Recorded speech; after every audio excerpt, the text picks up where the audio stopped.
Today is a pretty active weather day. We've got a moderate risk for severe storms spanning from Louisiana to Mississippi and an enhanced risk surrounding that. And then also we have a snow system moving through Missouri, Illinois, and Indiana up to the north of that little thunderstorm region.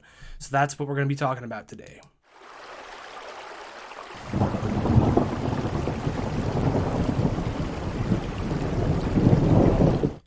Hello, everybody. It's meteorologist Jacob Campbell here with your WeatherNow forecast. So this is coming fairly late. They only put out a moderate risk starting earlier today. They didn't have this out yesterday. It was only looking like an enhanced today. But that being said, there is a significant severe risk for tornadoes here, stretching from Louisiana all the way up to Mississippi. It's that little hatched area here encompassing that 10% and that 15%. Now, what that means is that conditions are ripe for EF2s or higher tornadoes in that area. There have already been numerous tornado warnings. I think at max earlier, I saw about 5 tornado warnings, and that risk is going to persist as it moves into Mississippi as well. Now sorry, let me mute my phone. Now that being said, there's also a wind risk, because what we're going to see is there are more discrete supercells that are kind of popping up as the front moves through, and those will be joining together to form a squall line. And these squall lines oftentimes have some very powerful winds behind it. So fortunately, we're not looking at significant severe winds, which would be gusts of 65 knots or higher. We're only looking at about 50 knots or higher, which is good news. It means that we're likely not dealing with a derecho. And that means that we're also just going to be dealing with some winds that could maybe take some shingles off, maybe lower some branches, but aren't going to be doing significant damage as well. Hail risk is only down to a 15% in these areas, and that's because we're really limited by the updraft strength. So we have some really strong wind shear going on. We also have some convection going on, and that's the convection is more the limiting factor in the hail, but the shear is what is going to bring us that tornado and that wind threat. So we're going to take a look here at the radar right now. It looks like there's only one tornado warning at the moment, and it's currently off of this radar site, and it looks to be in Mississippi. So most of these storms are currently moving out of the Louisiana area and pushing into the Mississippi area, and it already appears as though it's forming the squall line. And that squall line is going to bring that wind threat, but there could be embedded supercells in it, which are going to also bring us that tornado threat. So we're going to move over here to the College of DuPage and take a look at the NAM-NEST model, which for severe weather events, it's the one that I trust the most. And we could see that this line of thunderstorms is going to stretch from basically Tennessee down into the Gulf of Mexico, past Texas, and to the south of Louisiana, and it is going to push to the north and to the east as we progress through the day. Now, when it gets to this very thin line of thunderstorms, you have all the energy that you had earlier, but you're compacting it into this thin strip. And with all of the downdrafts happening behind the storms, as the front passes through, you're going to get an amplification of the wind. And so it could cause some damage for portions of Louisiana and Mississippi. And note, if we go back here, we can see that there is that 45% chance of wind gusts of 50 knots or higher within 25 miles of any given point in here. And notice also that is the little supercells that were popping up were mostly in Louisiana, and it formed that squall line as it began to push into Mississippi. So that's where we really see the enhanced the risk kind of go up for damaging winds as it moves into Mississippi. So we're going to take a look at a sounding here. This sounding was taken at 21 UTC, which is about, or this is not a sounding, this is a forecasted sounding. And 21 UTC is about, 18 is 1. I believe it's about 4 p.m. Central Standard Time. It would be 5 p.m. Eastern, I believe. So anyway, this is taken in a couple of hours. This is what the environment is probably going to look like. So we can see that we have this parcel path, which is this dotted line on the right, is forming an area of a pretty enhanced cape. It's not as big as you would normally see in the spring, where you could get cape up to about 5,000 joules per kilogram. But we're still sitting at a mixed layer cape at about 2,047 joules per kilogram. And for daytime storm events, I like to take the mixed layer cape, and for nighttime storm events, I like to take the surface cape, which the surface cape is at 2,269 joules per kilogram, and the most unstable is that surface based at the 2,269 joules per kilogram. The main difference between surface-based and mixed layer cape is that the mixed layer cape assumes that there is mixing that happens in the atmosphere, which is true, whereas the surface-based cape only takes the surface into account. But the real threat here, have to look at this photograph over here, or we could also look at the wind barbs on the right.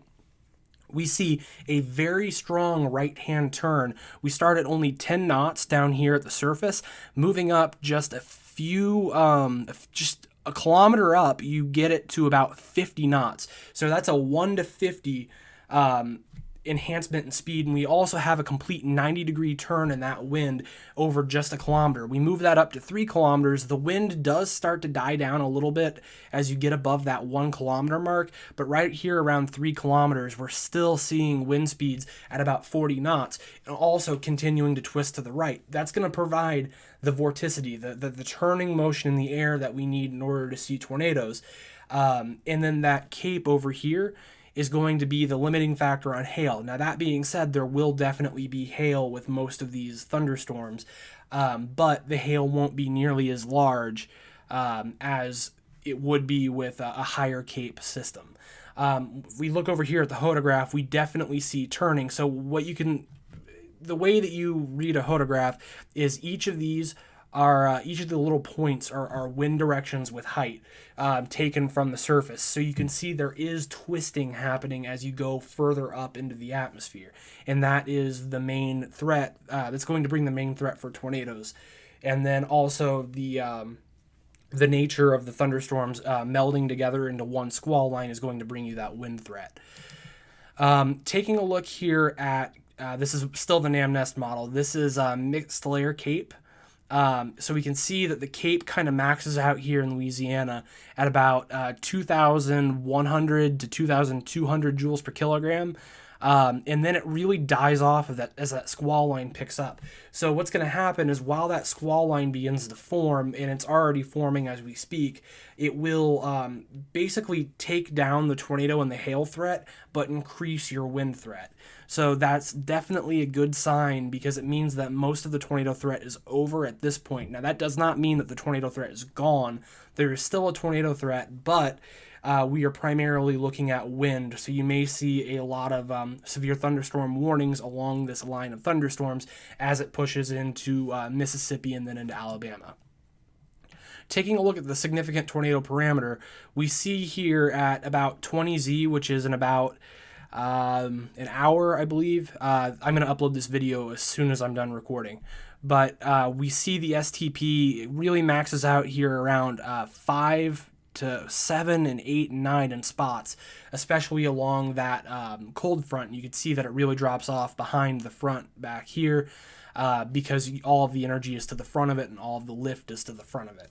But as it pushes into Alabama, and especially as we get into nighttime hours, that is really going to die down. So we're only seeing values maxing out around 5 is the highest I see so far, which 5 can still produce some tornadoes, but it does not tend to produce as strong tornadoes as STP values that are higher, as we saw here in Louisiana. Now, I would only use STP as a real accurate indicator if there is a lifting mechanism, because it does not take into account a lifting mechanism.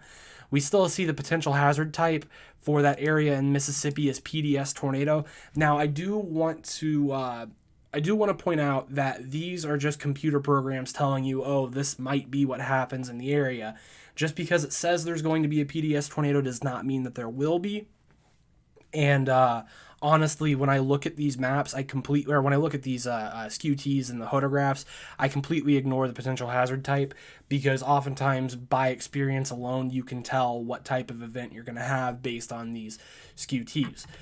So we still have that cape. The cape did die down a little bit, so we're not seeing it as wide. It's about as tall as it was in Louisiana, but it's not nearly as wide. And so in order for you to get tornado development, you really want a wider cape as opposed to a taller cape. For hail development and for damaging wind development, you do want tall cape, especially for damaging wind development. Because what happens is you get all that air that rises up here. Once it hits the equilibrium level, it likes to sink. So then you have a ton of air going very high up, accelerating as it goes down, which generates a lot of those winds at the surface. We still see a very, very, very potent shear factor here. And so seeing a couple tornadoes as this moves into Mississippi is still likely, but we do see that significant tornado parameter decrease and kind of decay as it moves further to the east. Then the last thing that I wanted to look at is snowfall. So it is just now beginning to snow for the second time here in Indiana. We're expecting about 4 inches, and so we can take a look. This is the HRRR V4 model. It's a new experimental model that is coming out from INSEP. They have just released it, and so a couple of these websites are now using it and whatnot. But we see that the HRRR V4 model is expecting the majority of the snow to really fall in this Missouri to Illinois area, as well as we'll get some here in Indiana, 3 to 4 inches, especially if you live in that central band. Then if you live in Illinois, especially south central Illinois, you could look to 5 to 7 more inches of snow, and then in areas of southeastern Missouri, you're looking at anywhere from about 6 to 8 more inches of snow on top of what we got yesterday. Here in Indiana, we got about 4 inches yesterday, so we're adding 3 to 4 more inches on top of what's already there, and so that could cause problems in some of these areas, especially now that the ground is much colder, because you have all of that snow that has been falling, and maybe it's been melting, which just absorbs heat into the water and it takes it away from the pavement. So we could see some freezing events, and we could also see some enhanced accumulation in these areas. Taking a look at total freezing rain, there is this area here in southern, more southeastern Missouri that does appear to get a fair amount of freezing rain, not enough to give it a what is it called? An ice warning. An ice warning requires half an inch of ice on the ground, but there are some higher values here. 30.34 inches is still quite a lot. Now, if we look over here into northern West Virginia and southern Pennsylvania, we are seeing areas where there could be over an inch of ice. And so if that's the case, that definitely warrants an ice warning, because that is not ideal. You really do not want anywhere near an inch of ice falling on the ground. That can pretty much shut down cities. But we can actually, no, we can't take a photograph, or not a photograph, a SCUT sounding. I could tell you exactly what's there if I could take a look at the SCUT, but the SCUT is not there. Anyway, that's all that I had for you guys today. Please stay safe if you live in any of these areas where you're going to get some freezing rain, if you're going to get some snow, or if you live in the south and you're going to get some tornadoes and damaging winds. Please be careful, everybody. I hope that you all enjoyed the video, and please like, comment, and subscribe if you did, and I hope that you all have a great day. Thank you.